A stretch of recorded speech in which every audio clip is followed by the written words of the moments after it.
Let's practice a outside hip stretch or a glute stretch or a rotator stretch. So the glutes are the muscles in the back of your body, and behind you have the gluteus muscles. As I said, you also have rotator muscles, and they're very strongly worked areas and places that are really commonly very sore. And in fact, they get particularly sore from just our daily use, which is walking, running, exercising, or sitting in a chair. So this set of stretches is really important to keep your body healthy. What we're going to do is, like all stretches, they should be done in large groups. We're just looking at one right now. But we're going to show a progressive way to stretch the hip region. Let's start out with the feet straight, okay? Shoulders relaxed. I'm going to take one of the legs. I'm going to take the right leg and step over, okay? And as I step over, we want to make sure that foot is flat on the ground, right? It's not rolling off. It's nice and flat. I can feel the heel and the toes down.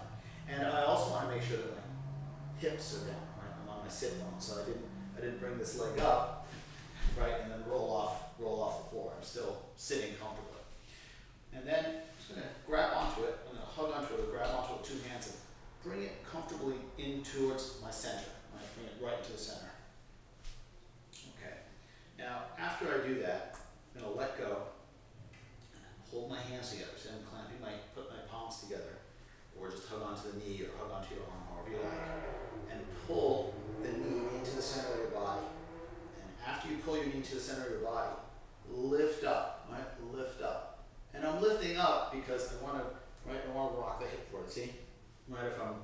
If I'm pulling the knee in and I have my hip rounded, I'm just not getting a maximum stretch in the hip. But once I look up, I can really focus into that area right here. Okay. So what I like to do is hug all the way around. So so the opposite arm reaches in and holds on, and then I can hold on to my palms and bring the knee into the chest, and then lift up. And after I lift up, right, I'm just going to twist my body a little bit until I can feel the stretch right in the side, and that's what we're looking for that stretch to be. Okay, and see, I'm on the sit bones.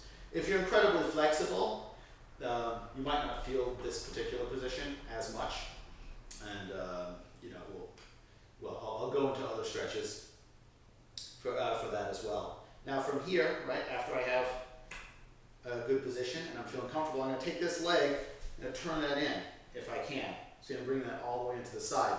Now what happens again here when you turn this leg in, there's a tendency to want to lift up. See, and my sit bone's off, there's nothing happening, there's no stretch happening at all.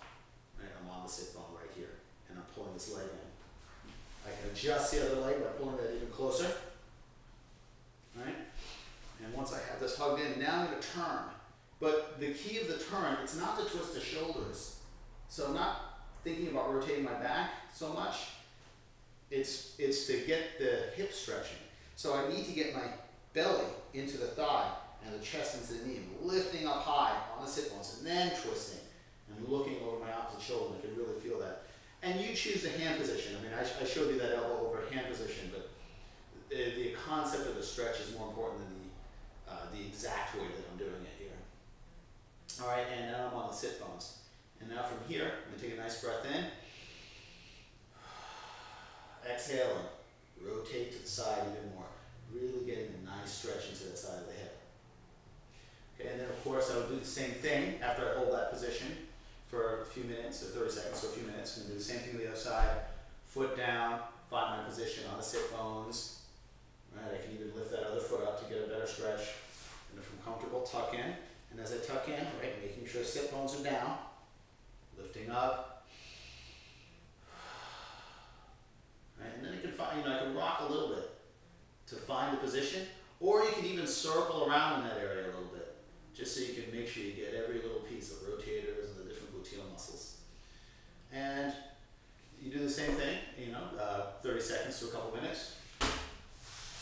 If you're having problems, always remember, you have a little lever here, right, that you can sit on that changes the position.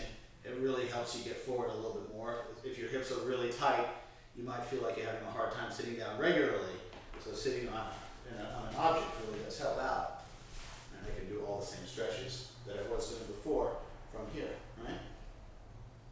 And just as another point, this stretch looks like there's a back rotation style stretch where you're doing this, and that's fine as well.